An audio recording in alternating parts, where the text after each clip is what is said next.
Hi, this is Kevin with Forever Green Indoors here in Seattle, and I'm just walking into our test garden and showroom. We're doing a segment on using modern grow technologies to grow food and flowers in your own home or office. So we just completed this next segment, which we're going to show over the next 5 minutes. And that's taking small plants that were seedlings and transferring them into these intermediate pots right here, which will then go into these larger pots, which will be the final way that we grow the plants. And so this is new for us. We'd like to know if you like this content. Make sure you subscribe to our channel and hit like on this video, and we'll do more of it for you. When you're doing this do-it-yourself stuff, it's kind of fun just to forage around.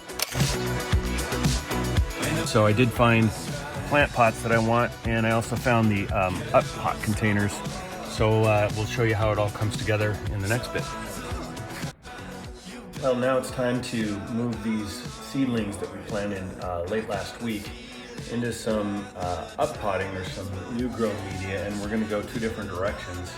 Some of these are going to go into rock wool, which is another kind of state-of-the-art cannabis grow technology that holds moisture very well and is very popular for high-performance crops. And then we're going to also use some cocoa coir in some disposable pots that the plants can actually grow roots through and then grow directly into the soil that we're going to put them in later. So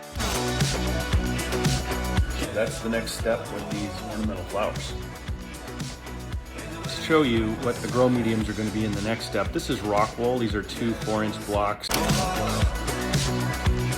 They're dry right now, which means they're very lightweight. They hold water extremely well, and they've been used by florists for a long time to keep plants saturated when they're traveling around. This is, right here, is a cocoa coir block.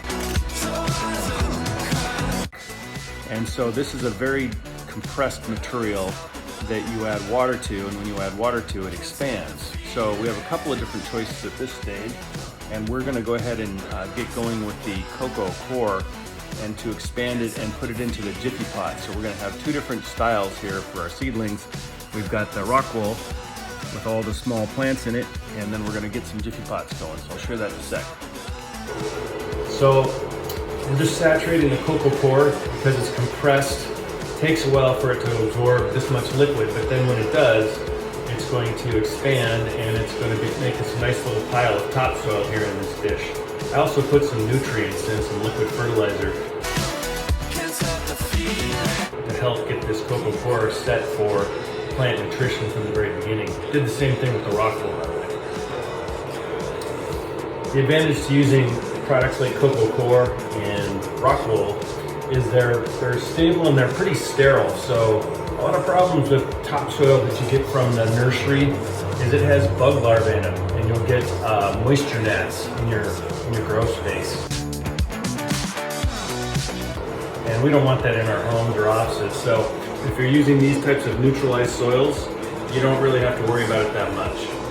Just don't bring any potted house plants in to mix in with them. All done with putting together 6 of these little jiffy pots.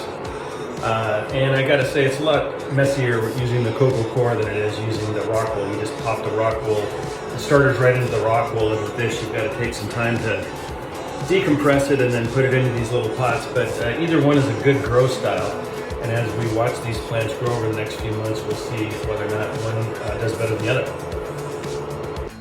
Well, that gets us through this next phase, which we call up potting. So we've gone from our propagation trays where we planted these seeds about a week ago to letting them sprout, and now we've put some of them in an artificial rock wool block, which we've saturated with just a little bit of fertilizer to get the plant started.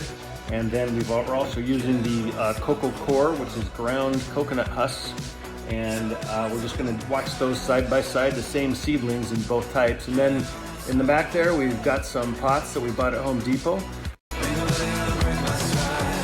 And the final round in about a week or 2 will be to move these little pots into those larger pots with also artificial soils, and just watch them grow and bloom and watch this beautiful flower garden grow here in Seattle. It was fun. Talk to you later.